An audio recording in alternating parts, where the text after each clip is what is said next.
Welcome to the Misophonia Podcast. You're listening to Season 3, Episode 5. My name is Adil Ahmad, and I have misophonia.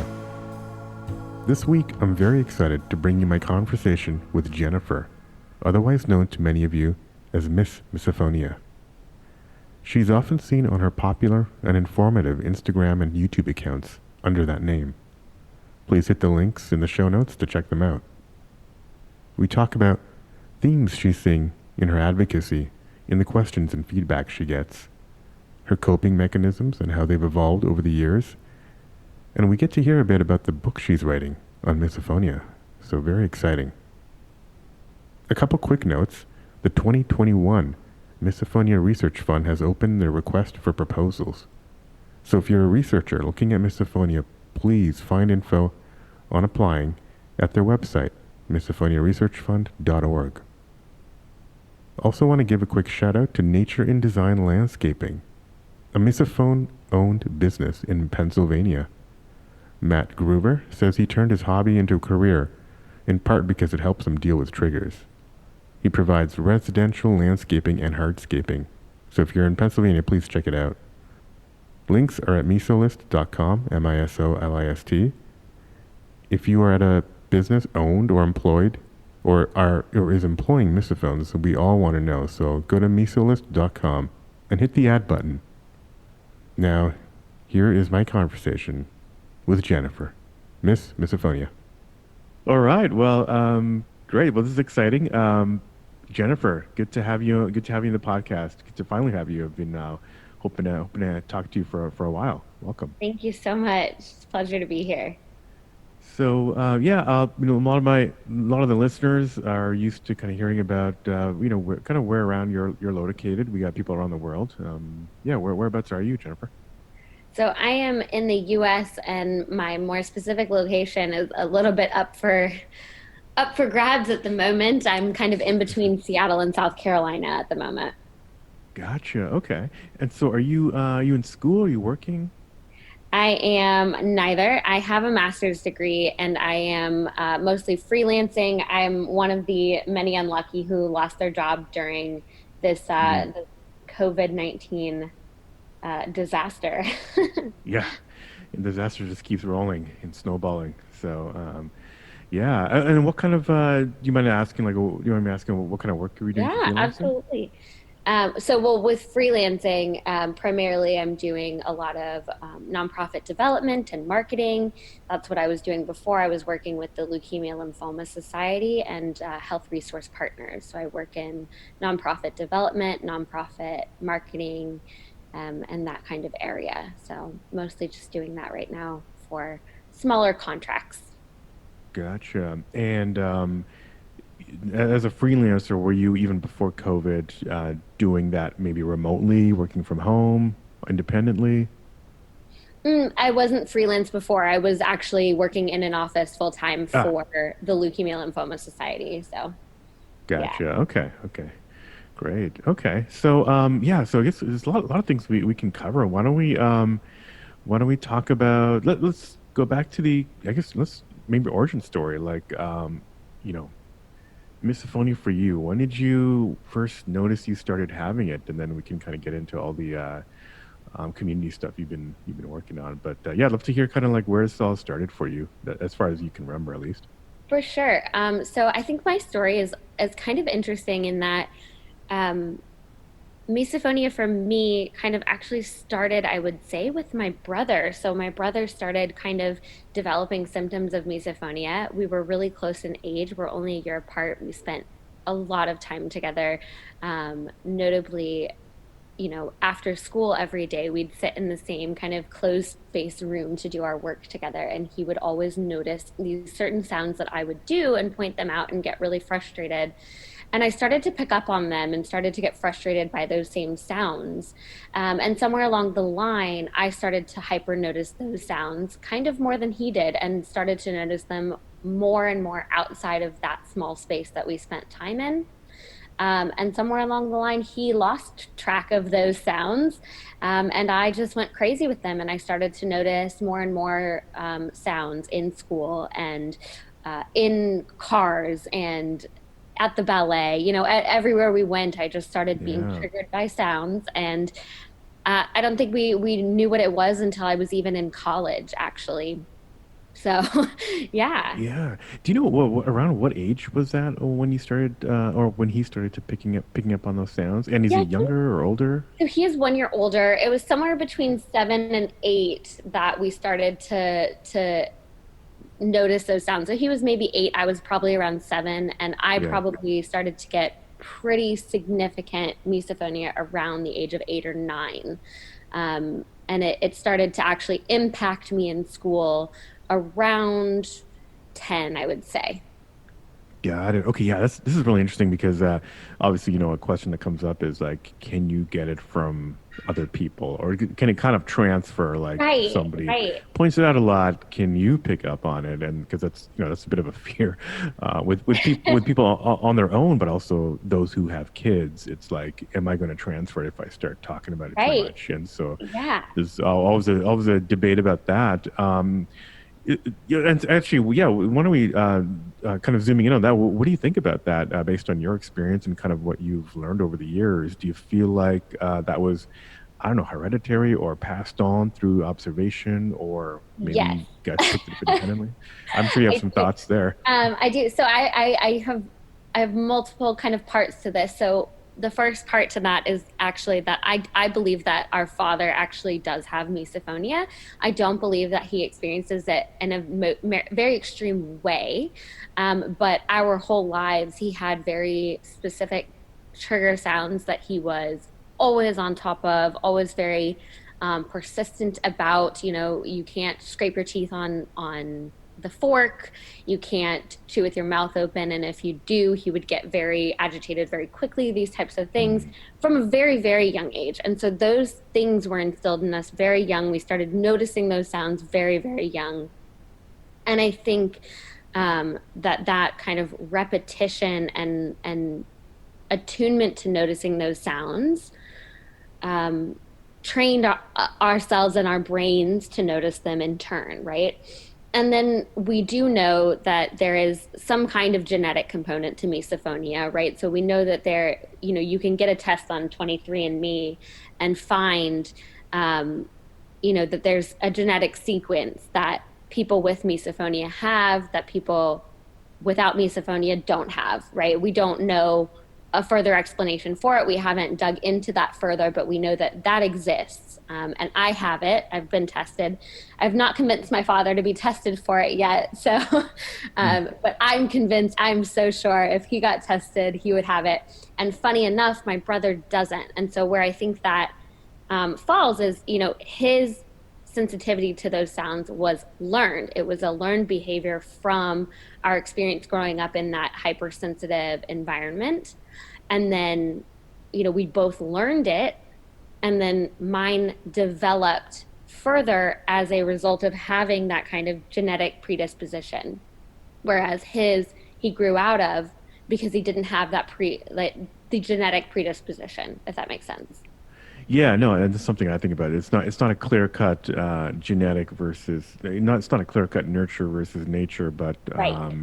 let me get this right. The nature can definitely seems like it's definitely wait no the nurture can definitely reinforce the nature, Absolutely. which Yeah. is what I think you're thinking about in your case. Whereas Absolutely. yeah, I mean if your brother if both of you are around a parent who's constantly kind of leaving that instilling that into your heads, obviously you'll both pick up on it, but maybe one of you is kind of left with a lifelong condition, which is, I think is your case.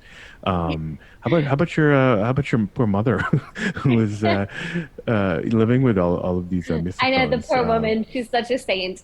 She has absolutely no symptoms of misophonia. Doesn't I mean, Yeah. understands it to the extent that she really feels sympathy for us, and for me in particular, but does not understand in the way that, chewing noises don't annoy her. So the noises that trigger me, she's like, I don't even hear it. What are you talking about? Uh, Yeah. yeah. What were some of the things that she did to kind of accommodate you guys? Just if you remember a few things. Oh, so it's really funny because and I think that this is something I would love to talk about actually in my growing up. I think it's really important, and something that I currently advocate for on my page is that because misophonia is so poorly known and understand, and when I was growing up, we did not know what it was. It wasn't accommodated for in my life. It was kind of viewed as I need to learn how to control myself. I'm a child who's out of control. I'm a child who is acting poorly or seeking attention. And so I need to accommodate and work around and control myself better, rather than I'm a child who is clearly struggling with something and we need to figure that out. So there weren't any accommodations made as a child. I was sent to a psychiatrist, and he figured that I had a phobia of certain sounds, which is a clear misdiagnosis now. Um, Okay. and as a result of that, he, put me into exposure therapy where I had to sit for Ugh. 30 minutes a day and listen to a recorded tape of my family members making a list of the triggered sounds, and, now we have studies that say that, well, actually, that can result in causing more symptoms of misophonia. So that's wonderful. Uh, So but so he had your family make an audio tape of yeah. themselves making sound. Oh my God. Yeah. Okay. And this was before, recording devices weren't very regular. Like it was a really expensive thing for my family to go out and buy a recording device. So they went out and spent, like $120 on a Oh, they went to recording like some device. recording Yeah. studio. Just to Oh buy my. a recording device Yeah. to record themselves making these like torturous sounds for me to sit in a room and listen to. Yeah. That's Yeah. great. So And so flipping the oh yeah, actually I don't yeah, I'll let you no, no, that's finish fine. that thought. Well, I was curious flipping that around, if no one was making accommodations for you, what were some of the things that you learned to do to try to cope at Yeah. that young So age? I think one of the more natural coping mechanisms that I've seen people with misophonia come up with on their own, even without interacting with other people with misophonia, is mimicking. I think Yeah. it's so inherent, it seems, which is, it's where you, of course, you mimic back the sound that someone is making. And when you're young, that can be really cathartic and really helpful. I think it's a great coping mechanism when you're young, and it doesn't necessarily translate well when you're an adult, right? It's not ideal to be sitting in a meeting and you're triggered and you just start smacking your lips at the person doing it back at you, right? So I think my number one like coping mechanism was mimicking. And even at that age, I remember sitting in, I think I was in my fifth grade class, and my teacher chewed gum while she taught. And so I started mimicking by chewing on one of my pins really loudly. And two of my classmates kind of figured out what I was doing to some extent. I don't think they knew why or, any deeper meaning, but they thought it was funny to then start smacking their lips very loudly. So that one really backfired on me. um, Yeah, right. so I think it gets really hard when you don't have any idea of coping mechanisms. And so that's one of the things, again, that I'm trying to teach now for younger generations, for Hmm. parents, and even for people our age and older, is coping Isn't it weird? mechanisms. Yeah, isn't it weird that that's mimicking is like an inherent and it seems inherent and natural when it's almost paradoxical if you think about it. Like, why would you, Right. It's somebody so who's absurd. why do people jump to that? Like, but it works. You're right. I mean, it comes up in like almost every interview I have. So I know, it's there's so curious. I would love for some psychologist somewhere to do the research and tell me why that is so after they apparent figured out the cure for misophonia. Yes, after, let's yes. get our priorities straight. But yeah, Yes, that'd be curious, absolutely. interesting to figure out later. So yeah, so you hit on something I always ask too is like how when did it or how if and how did it affect you in school? Did it start to kind of drag on your grades or socially or maybe a little bit of both?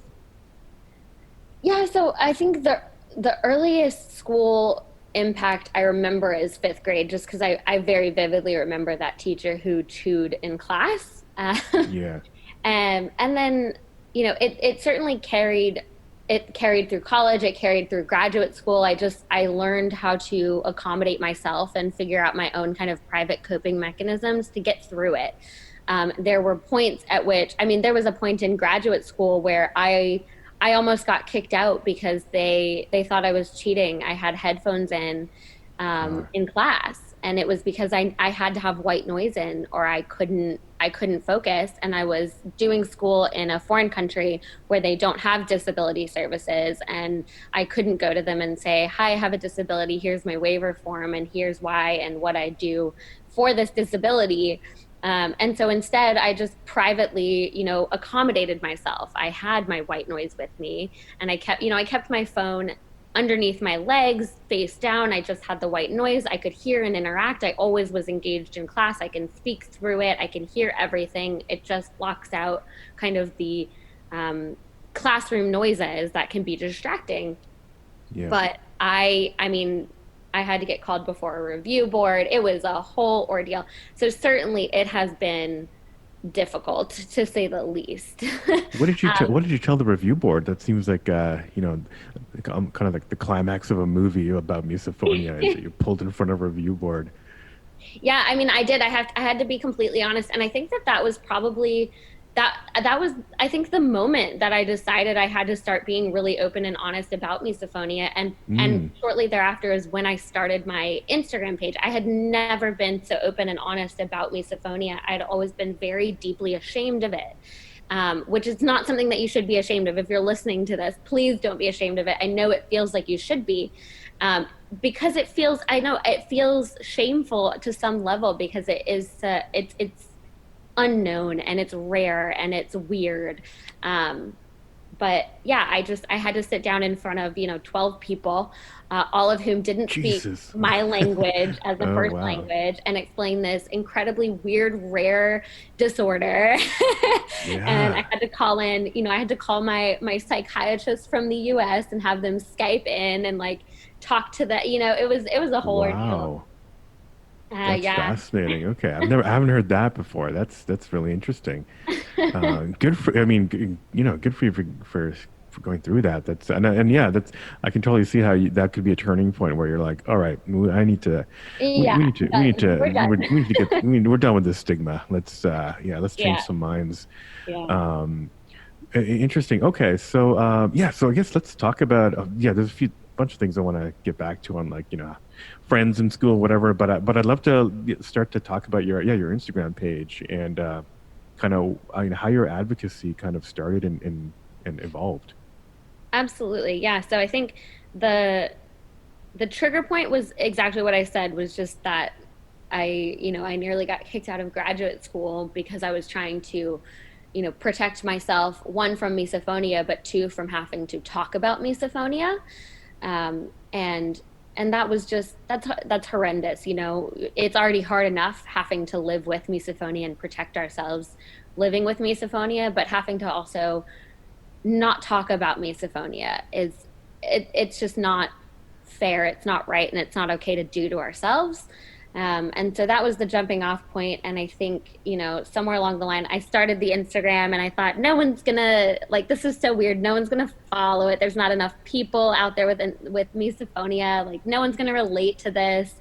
And then, I don't know, more and more people started following and started, messaging me, oh my gosh, this Hmm. is so relatable. Oh my gosh, thank you so much. And it really encouraged me. The more messages that I get, and still to this day, I get messages, every day from people saying, "Oh my gosh, this is so relieving. Oh my gosh, thank you for saying this and being here and doing this." And it is so validating for me, to hear that, because I know that I was where they were not too long ago, and I know how horrendous it feels to not know what's going on with you, to know what's going on with you and not know how to say it, to not have anyone to talk to not have the support of your family, to be struggling through school because of it, whatever it might be, and just not have a community to relate to and support you through it. And so that's kind of where this came from. Yeah, I mean, I know lots of people appreciate what you've done, and I've noticed that it's not just people are following misophonia accounts, but I'm noticing more and more people are creating their own misophonia accounts Yeah. to get the word out. That seems to be, yeah, every week, I feel like there's a Absolutely. I'm new seeing more account, and more and misophonia advocacy accounts, and I love it. yeah. I which love is it. I'm sure in no small part to the kind of work you've been doing. So that's great. And so and you're I mean, most people, including myself, we just like, post like pretty simple links to things or memes or whatnot, but you actually yours involve video and are seem quite relatively well produced, and are very Thank you. informative. Is there kind of a strategy there? Are you how do you get ideas for your topics, or is it just kind of like what you've been thinking about this week is kind of what you share with people, or maybe it's feedback from people who are contacting you? Yeah, so it started out definitely just whatever was on my mind that week, and kind of it came very much from, I'm a 26-year-old woman now, and I would sit and think, what did I want to know when I was 16 and struggling with misophonia? What did I need to know to help me get through it that day or that week at 16? And then it started to come from the feedback, from the messages. There was one week I got an influx of like 200 questions from Yeah. different people, and I'm still working through all of those. So that Yeah, I think definitely. yeah, whenever you toss up those Instagram story questions, that seems like you probably get a flood of I do, questions and coming in. and I And love it. It's overwhelming, but so if anyone from Instagram is listening to this, please know I'm still getting to your questions. I promise. It can be very overwhelming, and it's a daunting task to um, answer those questions for you guys, because I don't want to answer them incorrectly. I get a broad range of questions, and some of them can be just very straightforward, like, what is misophonia? Give me a definition, to, how do I deal with this situation with XYZ factors? And, it's all very subjective, and well, there's I think anything helps, and like we know, there's not much research, so we have to fill in the gaps. And I absolutely, think yeah. people appreciate that you're somebody who's had it for a while, has thought about it for a long time, and yeah, everything you've been doing is, I'm sure, very appreciated by people listening, and is helping folks. Well, thank So you. I yeah, certainly hope so. great. Yeah, and so okay, yeah, you have that going in your and what I guess, well, yeah, what are some of the common themes I guess you're seeing in what people are asking you about? I think the number one theme, honestly, is Like, how how do I do I, cope? well, yeah, actually, well, how I cope, but I would say maybe even tied with that is, how do I tell the people that I love that I have misophonia? I think that Yeah. there are so many people out there who have misophonia and don't know how to talk about it, or are ashamed to talk about it. And I think I'm still really working on getting that down, even for myself. If I can share a personal story, I went on a first date this week, and I gave myself the task of, on the first date, explaining misophonia, just as a way of kind of testing myself. Can I do it? And it was difficult. It's not an easy thing to do, to explain, one, a kind of rare and poorly defined and, not well known disorder, but two, to like lay it out there for someone and feel very vulnerable. Um, so Yeah, so at what point have you thought about, like, at one point do you share that? Is it like you know, after the first bite of dinner or something, or is it afterwards when you're like, your face Hi, is nice turned to meet blue, you. or I'm Jennifer. I have a rare right, disorder. No. right. We'll Yeah. only eat certain cuisines, yeah. Dry food Um, only. exactly. Yes. When you're introducing all of your other allergies. Right. um, so I think, yeah, I have thought about this actually pretty extensively, when, with relationships, at least. I'm more recently dating and single. So when I've thought about this more extensively with, like, actual, if you're in a relationship or you're in a newer relationship, I would introduce it typically, um, when you start to get comfortable with that person, like even if it's a friendship, I'm not just talking romantic relationships. I'm talking, a new friendship, a new relationship, a new person in your life. When you know that you can have open conversations with that person, when you know that you can set down time with them and you can sit comfortably and say, I'd like to share something it's really important to me. It's something that really makes me feel vulnerable, and I really need to open up about, and I'd really love for you to feel comfortable asking me questions, and you can both set aside the time to sit with it and have a real conversation. That's when you have that conversation, and that time might be different for everybody. For me, who's someone who is ridiculously open, it's probably the first time I meet you, but for others it might be 4 months in. Right. And what are do you mind if I ask like what reaction you got this week? Yeah, absolutely. Actually, he was very interested in understanding. Um, he was like, "Wow, that's super interesting." And I told him Mm-hmm. all about what I'm doing with it, and I told him I'm trying to write a book about misophonia and what I'm doing with it, and he was super intrigued and interested, and wanted to know more about misophonia and actually asked me investigative questions, which was really really cool. Yeah, very cool. Okay. Yeah. Yeah, when when with me I noticed that if I'm making friends with people and we're to the point where we're kind of comfortable, it's like it's almost like if I explain it, it's almost like because they're used to, but at that point, like I've been joking around with them for a while every time we hang out, and usually if I bring that up, I can't. It's like I can't bring it up in a way that they don't think I'm joking, and it's because I'm tend to be Mm. joking about in general. So it's just like, oh, okay, how do I pivot this back to actually no, this is quite a serious Like situation. real So seriousness. yeah, I don't know how to I don't know how to turn it off. So sometimes it's kind of weird. No, for sure. And then to I break the totally agree. awkwardness, I kind of turn on the joking even more. So it just like Right. Absolutely. I think, I don't know, I totally understand that. And especially when you're a person who kind of, like my number one go-to is you're like very extroverted. sarcastic joke. So I am yeah, very yeah, extroverted, but my go-to is, sarcasm and kind of dark humor. So certainly that could be mistaken. Um, so oh I yeah, don't know. It depends on how comfortable you are, but I definitely, when I'm trying to talk about misophonia, I set it aside as like its own conversation. Like before I even walk into the situation, I say like, this is going to be a conversation that like is a little heavier, and I'd like to like, let's set aside 30 minutes to have that conversation. And then after that, we can have joking and funny, and we can switch back. But like very seriously, this is something that's important to me, and I really want to have that conversation with you. yeah. Just be very intentional about it. Yeah. Interesting.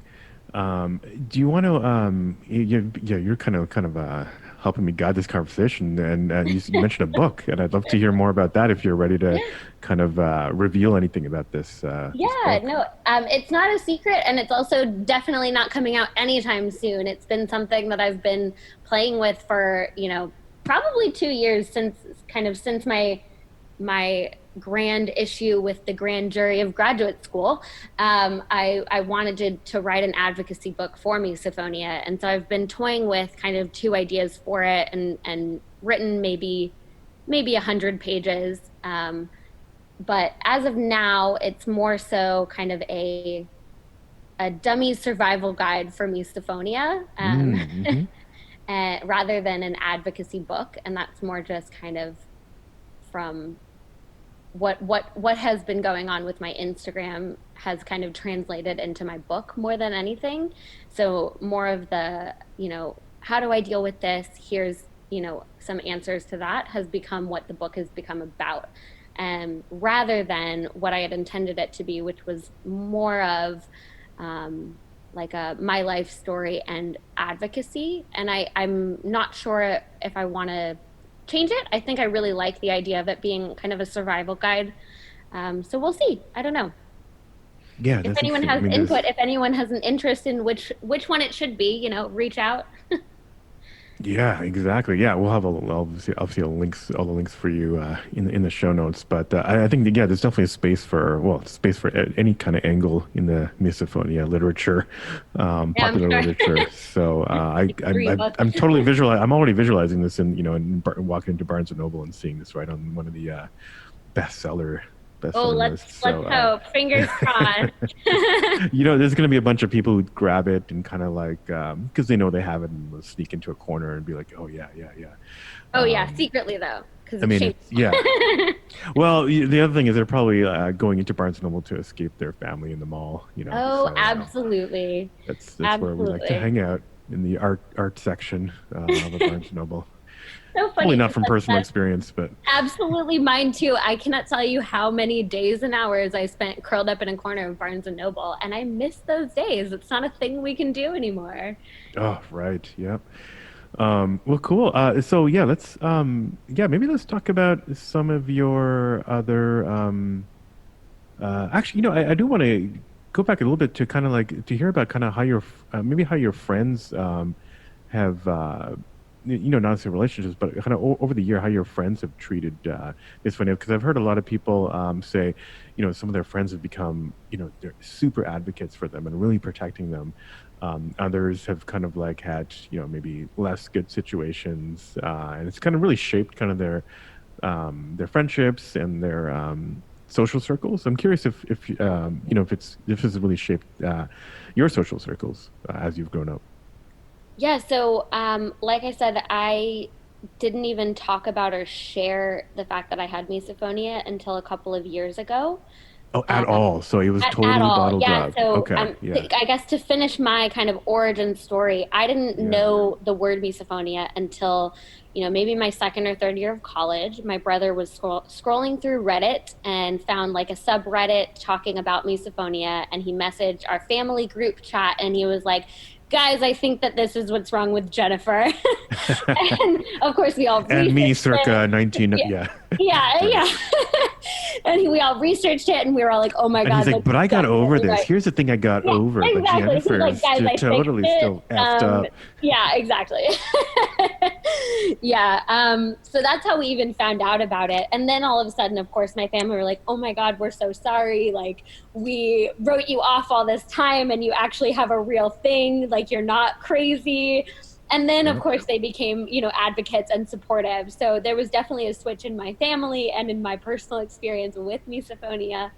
Oh, Um, well, that's great because I've heard, I've heard people mentioning to the families, and it's like sometimes it's crickets, other times it's yeah, like, just the joking kind of continues, and so yeah, that's great that definitely. everything kind of turned at that point. That must have been a relief. And to be fair, it wasn't like a flip of a switch. And even actually, my mom and my brother were the first people to be like, it's definitely this. I was very hesitant. I had been so convinced for so long that I was just kind of crazy that I was like, yeah, yeah, Mm. whatever. Like, that's a valid thing, but it's not what I have. I'm just crazy. And so for months, I was like, yeah, yeah, whatever. And my mom was like, no, I really think. And she kept researching. My mom's a physician. So she started reaching out and like doing her research. My brother was like, I'm convinced. My dad was like, yeah, yeah, okay, whatever. But he's not super invested. Yeah.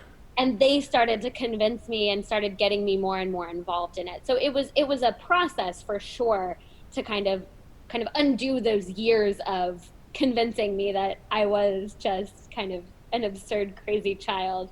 Okay, Uh, so that's kind of unique that you didn't. Yeah, it took a while for them to convince you because usually it's Definitely. the other way around. Right. Interesting. Okay. Yeah. I Did was you, do you not have an any? Yeah, I mean, did you have any other? And you don't have to get into your pre-existing or parallel conditions, but did you have any other, conditions that maybe you were um, thinking that it was like a lot of people have, anxiety Yeah, and things no, like so that. I do. I mean, I have depression and anxiety pre-existing.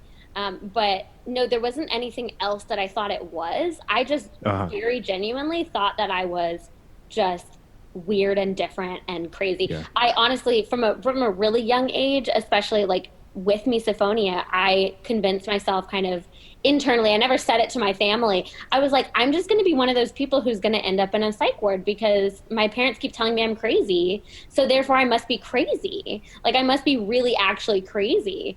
And of course, I'm not. Like, I don't have any type of psychosis or, I'm very lucky. I don't have any type of, um, I don't want to say severe mental illness, but I don't have any type of severe mental illness that would cause Right. me to do so. But from a young age, that's just kind of what I imagined. And so I was very hesitant to kind of accept, I guess, a diagnosis of misophonia because it seemed too banal, I guess, to what I expected, if that makes sense. Yeah, no, no, yeah, absolutely. Um, yeah, we all think it's yeah, because most of us go through our lives not knowing what it is, and so we assign our own interpretations of Yes, what it might be exactly.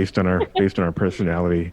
Yeah. Um, and yeah, and so yeah, I mean, yeah, I bottled things like I had no idea what it was. I just thought I was annoyed at certain people, and that's what it was.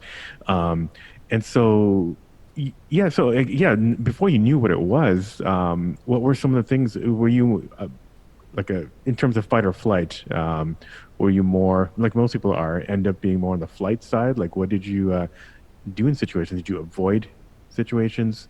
Did you have an escape route and always ran out? Always had headphones? It seems like you always had headphones at graduate school by So that point. the headphones are definitely a development since finding out about misophonia. I would say Oh, um, okay. I think as a young child, so probably like 7 to 12, It's my mimicking. response varied between situations. So like at home, my response was like anger and lashing out.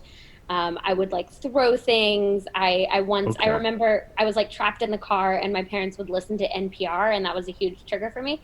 And I just remember I had like this big chunky boot on and I kicked the back of the chair and just shattered. It was like cheap plastic and it just like shattered. Yeah, NPR um, needs to chill out on their. They need to change some of their NPR, microphones. come on, man. They NPR, man, they're not doing it. Yeah. um, yeah, so and then in versus like in class where you can't escape and you also can't just lash out, I would just sit there and cry. I just like Yeah. sit in the back and cry, or I'd like plug my ears super hard to the point where like sometimes I would actually Oh, cause blisters or bleeding. Um, I really didn't have any great coping mechanisms. I couldn't escape. I couldn't run away. mm. So there was a lot of lashing out. There was a lot of anger. As I got older, teenage years, there was a lot of just like yelling, a lot of screaming, and a lot of, yeah, stomping away, running away angrily. At Uh, home with your family. at home with family. Most Yeah, of yeah. never in public, never socially. Like I definitely always followed kind of the social constraints of how you're supposed to act, right? Um, which I think is both, it's good and it's a healthy for, like socially and also not necessarily healthy for yourself. And that's something I talk about more in the book as well. Just kind of um, the constraints of following the social order, but also um, trying to be protective and smart about your own mental health. Yeah, because that's interesting. Because I mean, the condition doesn't go away when you're out with friends, but yet Right. you have to act completely differently. And Exactly. so, um, yeah, which one is healthier? Or Right.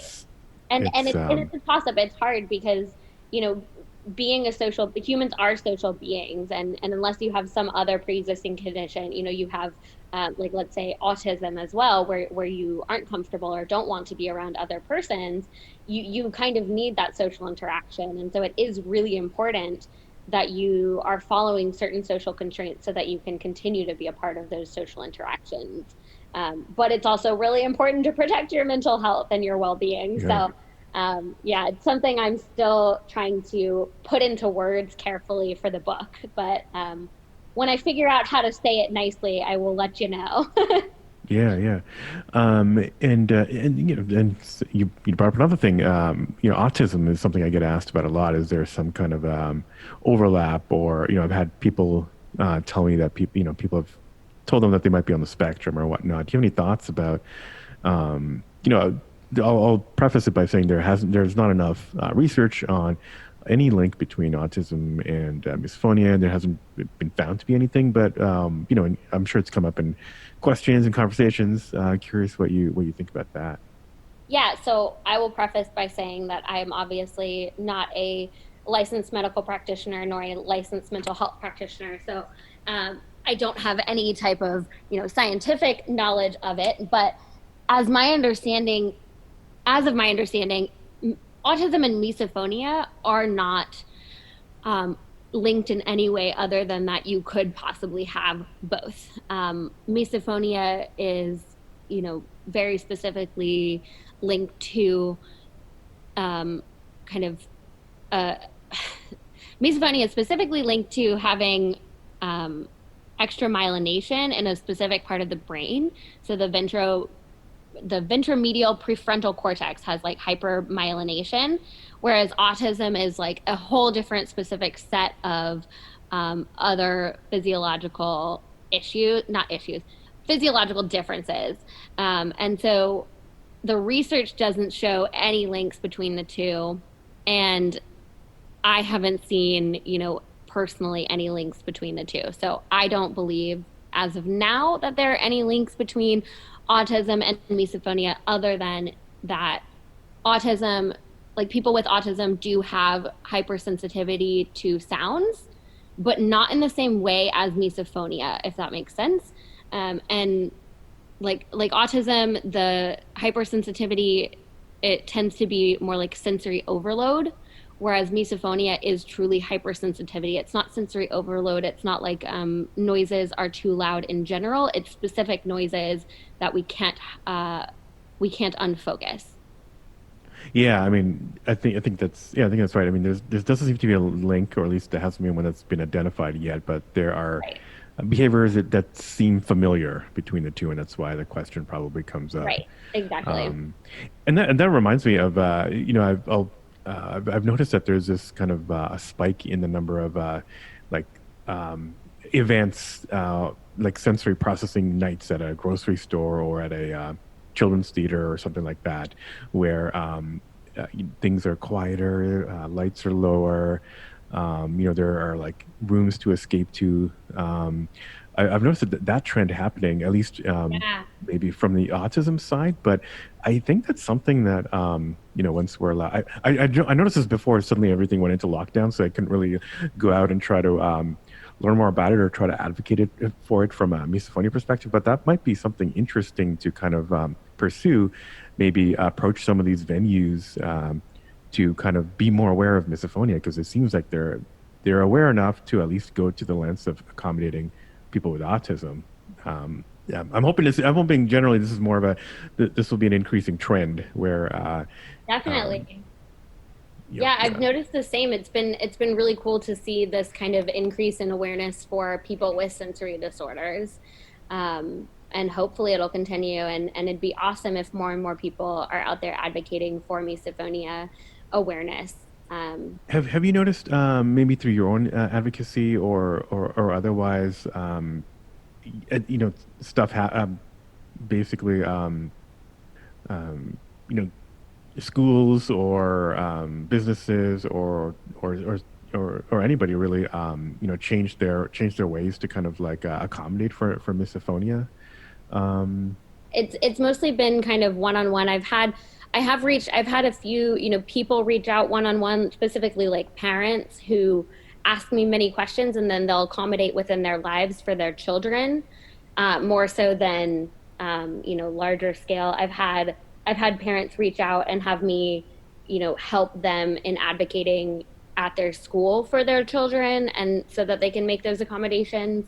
But nothing much larger than that. Hopefully, though, those small changes will start to kind of snowball. yeah, how do you do that at at schools? Like, do you go into a school and talk about it? Do you do it remotely? So I'm working on a program right now to eventually start to go into schools and speak, not in person obviously now, but doing it remotely. Yeah. As of now, I'm just counseling the parents. So I have like brochures, and I sit down with them for a Zoom meeting and kind of let them know, give them all the information they need, talk them through how they can speak about this, who they need to speak to, and kind of everything that they might need, support wise, in order to get what they need for their child at their school. And then if they Gotcha. need me, Yeah. they can email me, that kind of thing. Yeah, no, that's great. Yeah, I mean, there are a lot of confused parents who would love to have this Yeah, as a resource. So I'm hoping definitely. listeners of who are parents or have parents or no parents, definitely can get in contact with you. Yeah. Oh, And one thing, absolutely. I'm here. yeah, yeah, we'll have all that information.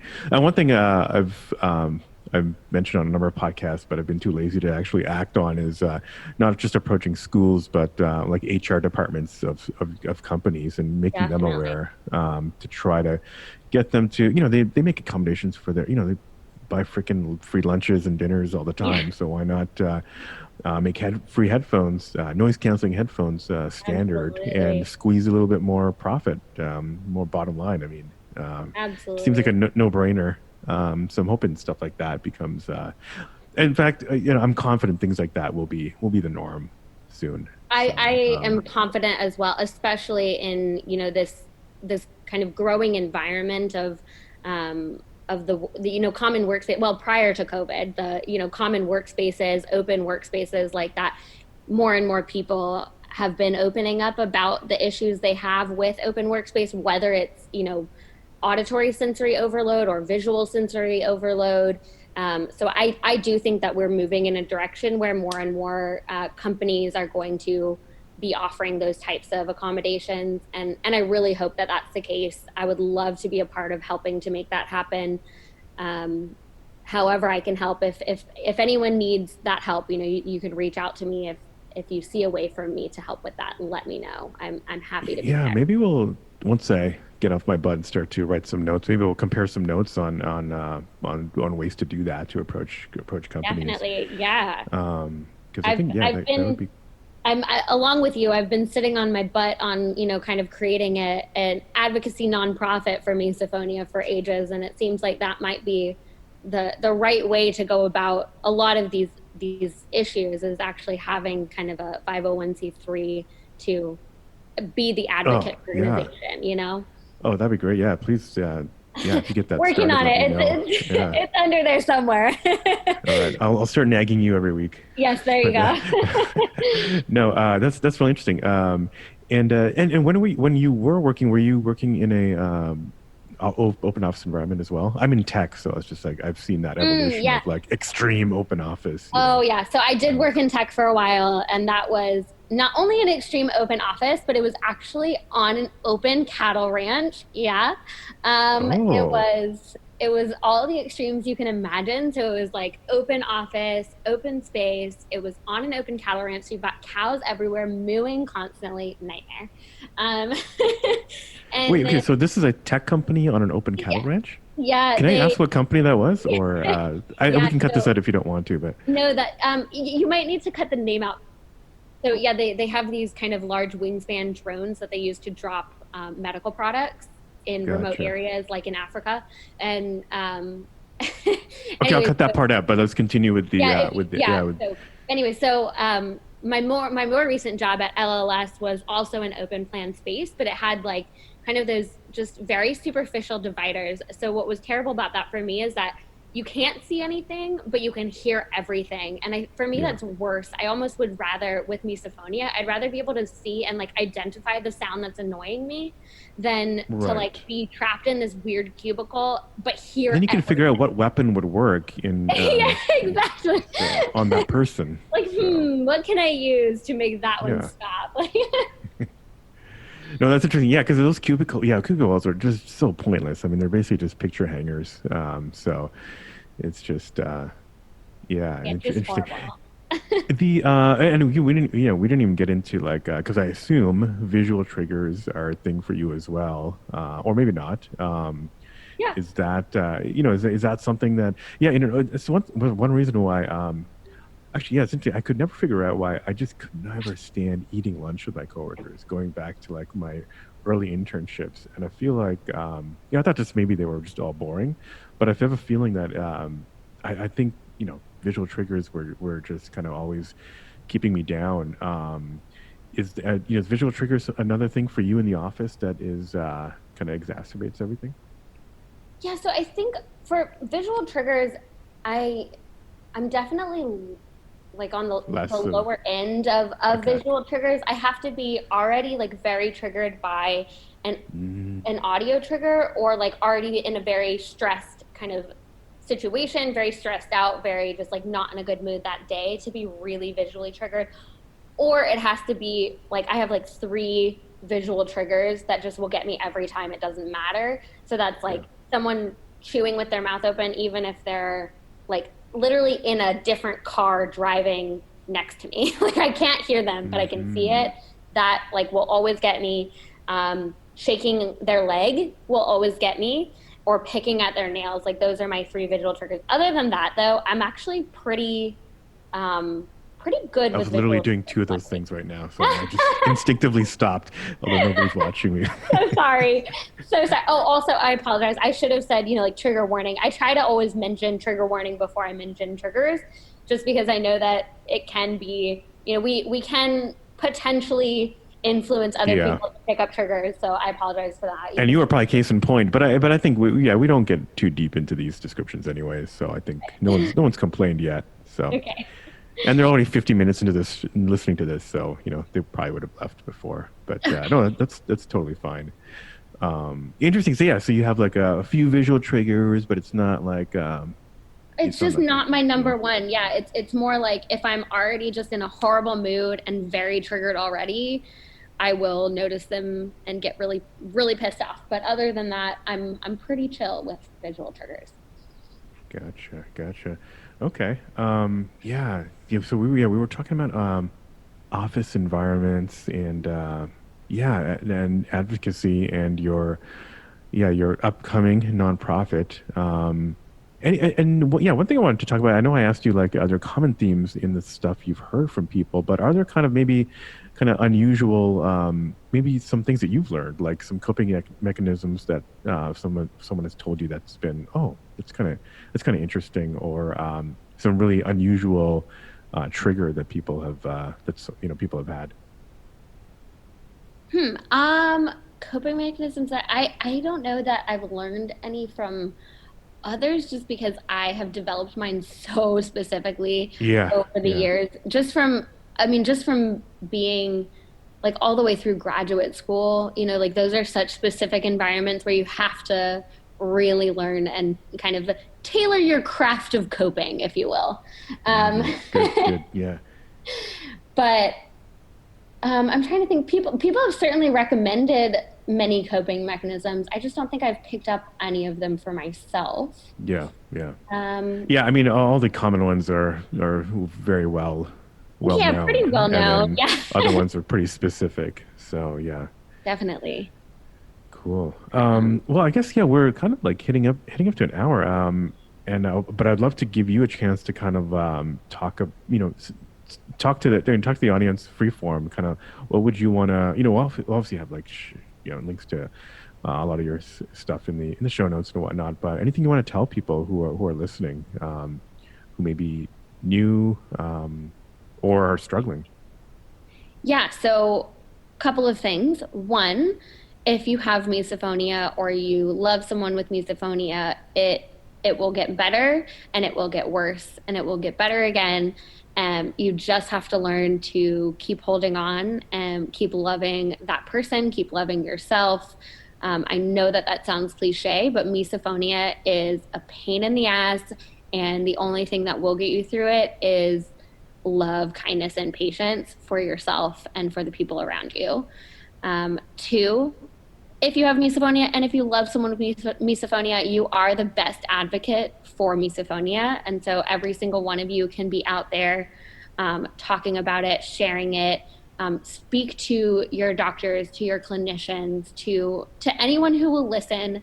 Tell them about misophonia. The more people who are aware of it, the more likely we are to be able to get research done, and just have more people understand who and what we are. And three, if there's ever anything that I can do as an advocate for you, you know where to find me. I think the links are attached in the podcast. So Yes, that's Misophonia. Yeah, we'll have all that perfect. all that stuff. Yeah, get tons of nuggets of information just there and in this entire episode. And so I just want to thank you again in kind of relatively in person. Thank you for all the advocacy you've done so far and what's will be coming in the future. It's really making a difference, and people want to hear real stories from a real person who's thought about this a lot. So yeah, your work is really appreciated. Thank you. Thank you. Thank you so much for this podcast. I think I've learned a lot from the podcast, as well as I know my mom listens to every single episode. Oh, cool. She really finds a lot of solace in it, in knowing that, her daughter is not the only one, and nor are kind of all the weird intricacies that, Yeah. I experienced and that she experienced are not I'm not the only one, and they're really not unique to just me. That, like, for example, mimicking, it's just how misophonia is. So thank you. Yeah. Thank you, Jennifer. That was a good one. Can't wait to have her on again. Hopefully when that book is ready, at least. If you're enjoying the shows, please consider hitting the 5 stars in Apple Podcasts. You don't even have to write a review. Otherwise, hit me up on Instagram or Facebook at Misophonia Podcast or Twitter at Misophonia Show. Music, as always, is by Moby. And until next week, wishing you peace and quiet.